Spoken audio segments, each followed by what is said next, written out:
Olá, seja bem-vindo à nossa quinta aula da oficina de cura.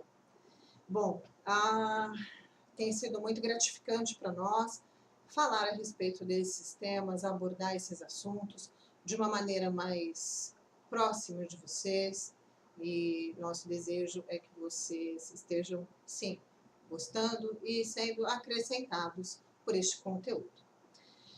Estive falando na aula anterior a respeito do casamento e da estrutura do casamento, mas que hoje é uma realidade, né? Um casamento sem estrutura. Muito bem, agora vamos tratar de um assunto muito importante, que é a identidade dos filhos como um reflexo. Primeira pergunta que eu quero fazer para você é o seguinte: como você trata seus pais biológicos? Segunda pergunta: como você se relaciona com o seu Pai Celestial? Acredite ou não, quando você tiver o resultado para si mesmo, a resposta para si mesmo, dessas duas perguntas que eu te fiz, você vai compreender o que você tem ensinado para os seus filhos. Porque é o seguinte, nós não ensinamos de maneira filosófica somente para os nossos filhos, né? Nem de maneira quando instruímos, né? Damos conhecimento para eles, mas nós ensinamos, educamos os nossos filhos através do exemplo. Então, se você deseja que na sua vida se cumpra o mandamento, né, de que você será honrado pelos seus filhos, você deve ensinar pela prática a honra pelos seus pais. Como você trata sua mãe? Seu filho ou sua filha observam a maneira que você trata sua mãe? Será que na frente da sua mãe, você, no caso, avós, né, deles, você trata, né, com determinada paciência, mas quando sai de lá, diz assim, mas que coisa chata. Nossa, a mamãe tá ficando velha. Sabia que você está ensinando para eles a fazer isso com você no futuro? É verdade.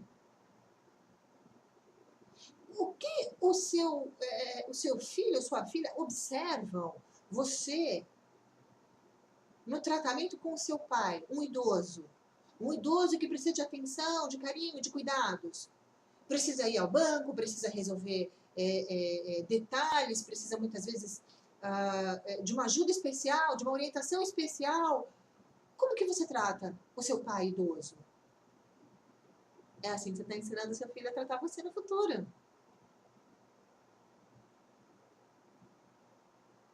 Agora, os filhos refletem com precisão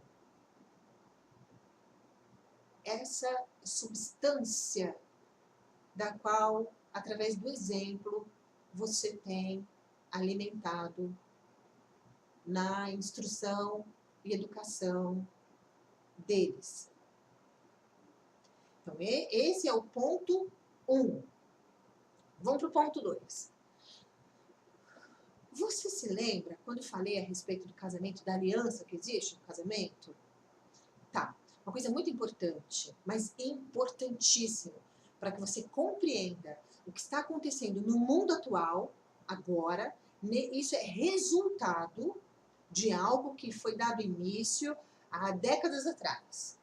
Então, me acompanhe. Seguinte, lá na década de 60, de 50, de 60, aqui no Brasil, porque isso começou um pouco antes, né, na Europa e lá fora, em outros países. E a mulher começou a ter a sua liberdade, a sua independência, ela começou a ter o direito para voto, que isso é uma coisa muito bacana, isso foi uma conquista, né? Por isso, eu acredito que hoje as pessoas deveriam dar muito valor na hora de votarem, né? É muito importante. É importante que você também dê instrução política para o seu filho, né? Mas nós não vamos entrar nesse aspecto agora, não. Então, a mulher ganhou esse direito, o direito de voto, a mulher ganhou o direito de poder, sim, trabalhar para auxiliar o orçamento do marido, né? E os dois começarem a ter uma vida, uma dinâmica, né? Para que, então, pudessem sustentar uma família, porque geralmente as famílias também eram muito grandes, enfim. Mas com isso vieram sempre os pontos e aspectos negativos, né? A ausência da mulher por um tempo muito grande, né, da casa, do tratamento com os filhos, do acompanhamento, da dinâmica, da rotina, da responsabilidade. E os homens, por sua vez, começaram a se sentir mais carentes, começaram a se sentir menos dominantes, começaram a ser fragilizados. Eu estou falando tudo isso no aspecto emocional, né? Começaram a se sentir fragilizados emocionalmente e, obviamente, Satanás entrou, né, na vida da família através de prostituição e de vícios, né? Os homens que bebiam muito, fumavam muito, né? Naquela época era moda fumar, e a autoridade, a liberdade dos homens, né, permitia que eles bebessem, tudo isso, e com tudo isso abria-se portas para a prostituição. Abrindo-se portas para a prostituição, a mulher que já tinha, então, o seu direito, já havia conquistado um passo, quer dizer, começou a perceber que não precisava e não queria viver esse tipo de coisa, o que é muito comum, é muito normal e é respeitável, óbvio, né? Mas, por todo esse resultado de desestrutura, começaram a haver separações. E começaram, então, aqueles que eram que tinham uma aliança, começaram a se tornar individuais. Nesse processo de individualização, a estrutura da família, do casamento, ela começou a ser corrompida. A ideia começou a ser corrompida. E isso começou a gerar resultados também. Então, nós tivemos, assim, 2 décadas à frente do que eu estou dizendo, mulheres que começaram a ser mães fora da aliança do casamento. E pais que começaram a ter filhos, né, com mulheres em situações muito, muito complicadas, também fora do casamento. E isso abriu um precedente. Uma palavra muito forte, mas uma palavra que traz a realidade do resultado que temos vivido hoje. Isso trouxe uma maldição para a família. E essa maldição chama-se maldição de bastardia. Então, quando nós ouvimos, lá no passado, eu posso dizer isso, né, que sou da década de 70, mas quando ouvimos alguém chamar de bastardo, é bastardo, é bastardo, nós não entendíamos exatamente a profundidade, mas sabemos que era uma coisa muito feia, muito horrível, mas não sabíamos realmente a profundidade disso. Então, filho bastardo é aquele filho que nasce fora da aliança de um casamento. Então, um filho que nasceu fora da aliança do casamento, ele é um filho bastardo. Tá, muito bem. E o que isso, Úrsula, representa? Porque se o filho é reconhecido de maneira legal num cartório e ele tem o sobrenome do pai e da mãe, ele é reconhecido. Então ele não é mais um filho bastardo. Não é bem assim. Lembre-se que nós estávamos falando de uma aliança que é feita no mundo espiritual.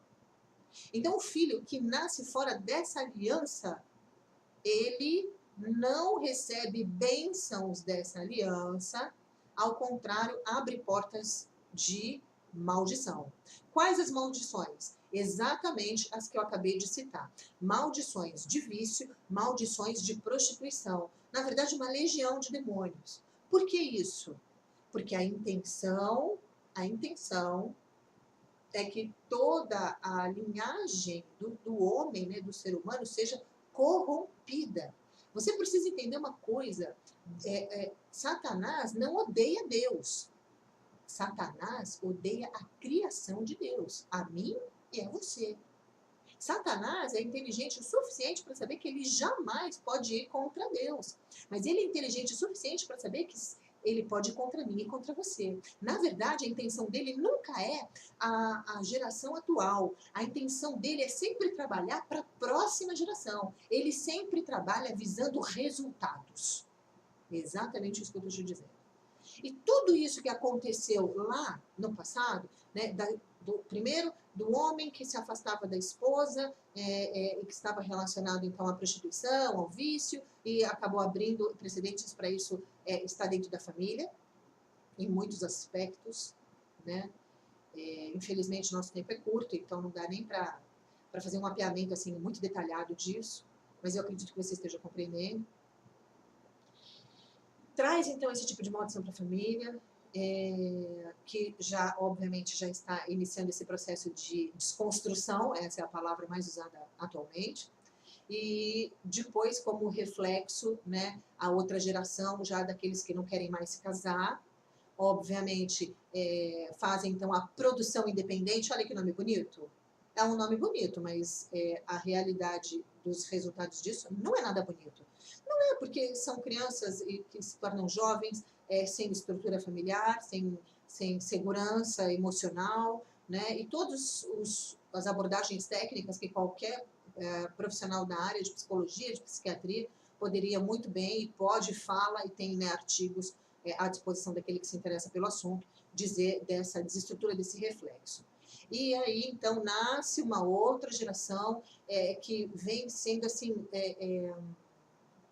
como posso dizer, corrompida mesmo, na essência, né, através da identidade. Então, nós temos o primeiro aspecto da identidade, que o nosso filho observa aquilo que nós fazemos, e quando nós não fazemos, ele também está observando isso, e é isso que está construindo no conceito, na ideia dele, a maneira de se comportar em relação aos outros. Na verdade, em relação aos pais e avós, principalmente.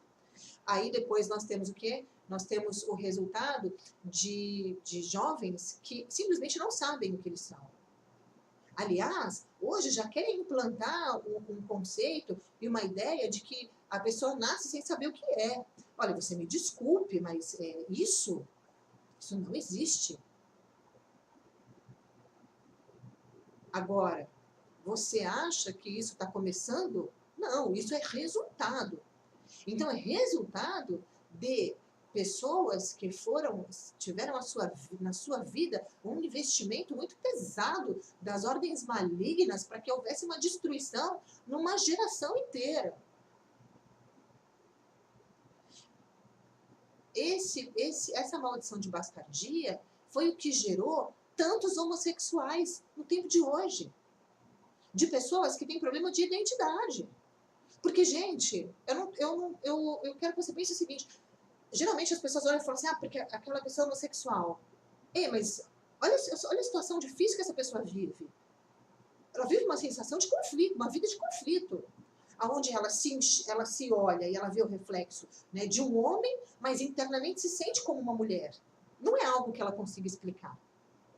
É algo que ela simplesmente sente, está muito além da explicação dela, mas que é um sofrimento para ela. Porque é um sofrimento. É um aprisionamento. E aí ficam tentando encontrar desculpas, ficam tentando encontrar abordagens, né, respostas, mas nunca vão encontrar que possam aliviar a dor de alguém que sente isso. Aí você pega também ao contrário, uma moça, uma menina, uma jovem, né, que olha para o reflexo dela, né, no espelho, como sendo uma mulher, uma menina, mas que internamente se sente um homem. Então, a sensação de prisão é sempre a mesma. Sempre a mesma. E você acha que isso é algo comum, normal e fácil de ser vivido? Não é. Eu garanto para você que não é. É muito difícil para alguém que teve a sua vida tocada nesse ponto se superar. Porque é muita dor envolvida nesse processo. Muita dor. É muito trabalho, é muito esforço para a pessoa conviver no meio de uma sociedade, tentando provar para essa sociedade que ela é igual a todo mundo. Então nós precisamos ter sensibilidade, precisamos ter amor para olhar para uma situação dessa e ver essa situação como resultado de algo que aconteceu lá atrás e que muitas vezes nós fomos responsáveis. Sim, nós, eu e você. Agora eu pergunto para você, e o que você está fazendo para que a próxima geração seja uma geração equilibrada? Bom, desculpa, mas pelo jeito não está fazendo nada, porque eu estou vendo o resultado de tudo que está acontecendo. Falta de posicionamento. Falta de posicionamento real. Não é falta de posicionamento nas redes sociais, né? Nas figuras, nos banners, nas imagens, nas palavras. Não, nas atitudes, nas decisões, nos exemplos. Agora, uma outra coisa que eu quero chamar a atenção, porque esse assunto é um assunto realmente, assim, para confrontar. Eu quero, sim, chamar a atenção para o que você tem educado, instruído e formado para a próxima geração. vou dar dois exemplos. Vou dar um exemplo masculino e um exemplo feminino. Então, as meninas crescem. As meninas estão crescendo, né? E, obviamente, a mãe que, como eu disse, está numa vida que é pautada através dos exemplos das mulheres da Bíblia, deve ensinar a sua filha a ser o quê?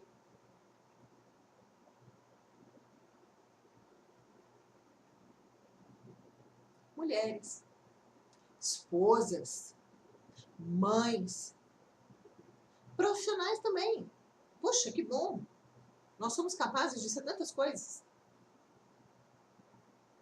Agora, você ensina a sua filha a ser profissional? Parabéns, que ótimo.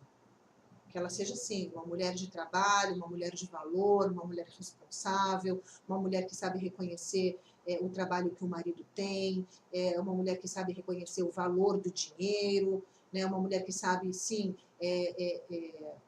disciplinar a economia da família, os projetos que a família tem, né, dentro ali de casa para crescerem, para galgarem, para conseguirem, né, algo melhor.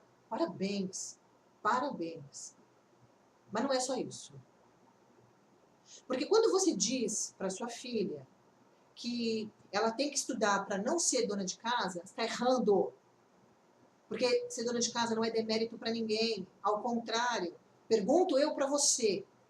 Você é boa dona de casa? Você agrada ao seu marido de que maneira? Sendo rica? Estando sempre cansada depois do trabalho?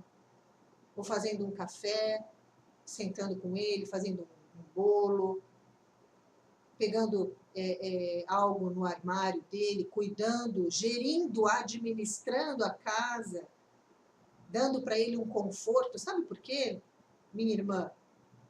Porque a casa precisa de coluna. E a coluna, diz a Bíblia, é a mulher. Agora, você sabe o que é ser coluna? Então você precisa saber para poder ensinar.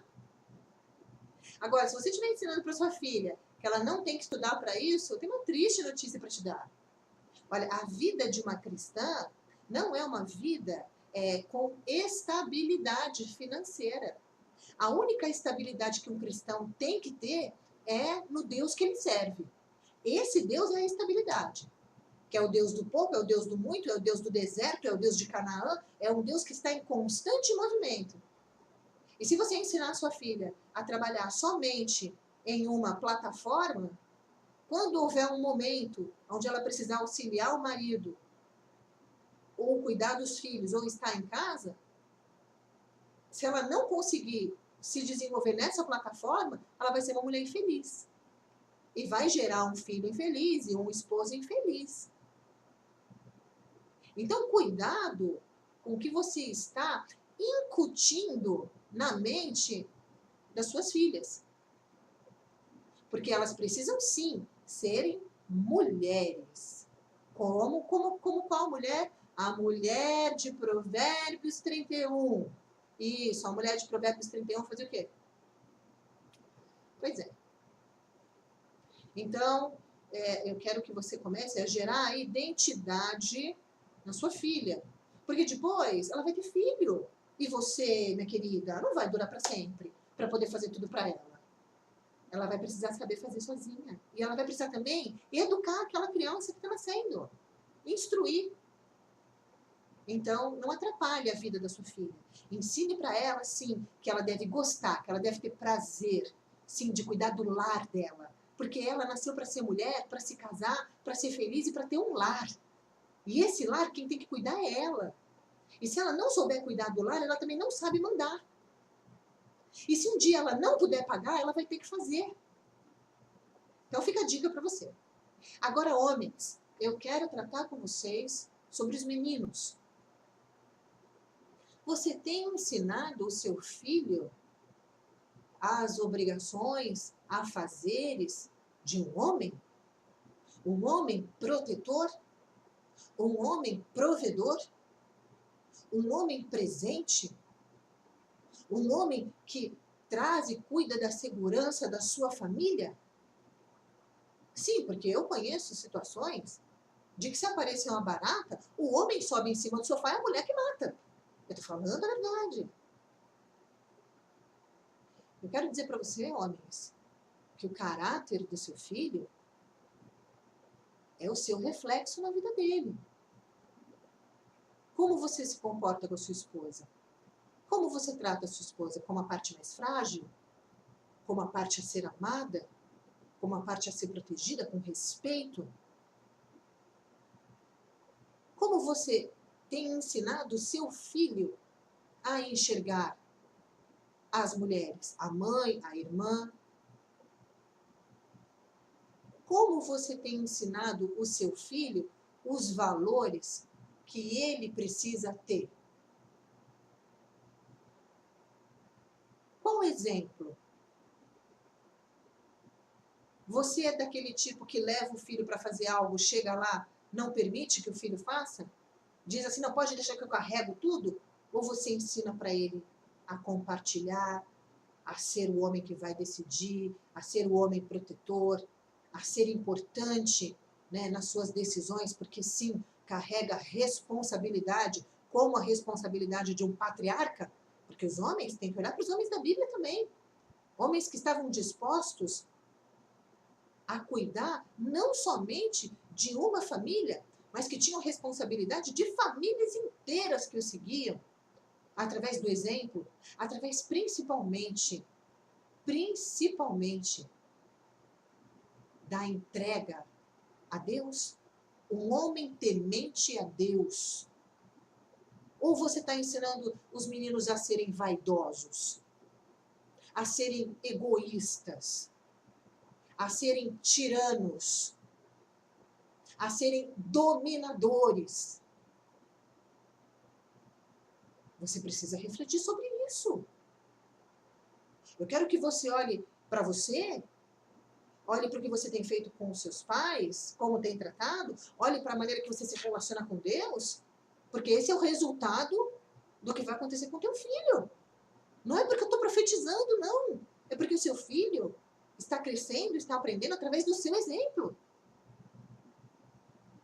E está ensinando para o seu filho que ele deve sim se guardar, que ele deve sim ser um homem, um moço puro, para que no momento em que ele se unir a uma moça pura, e é uma moça pura que ele deve procurar, porque esse é o valor que ele sabe que é real e que ele deseja para a vida dele, para os filhos dele, para que ele tenha filhos com saúde, para que ele tenha uma casa temente a Deus, para que ele esteja disposto aos comandos e à direção de Deus para a vida dele.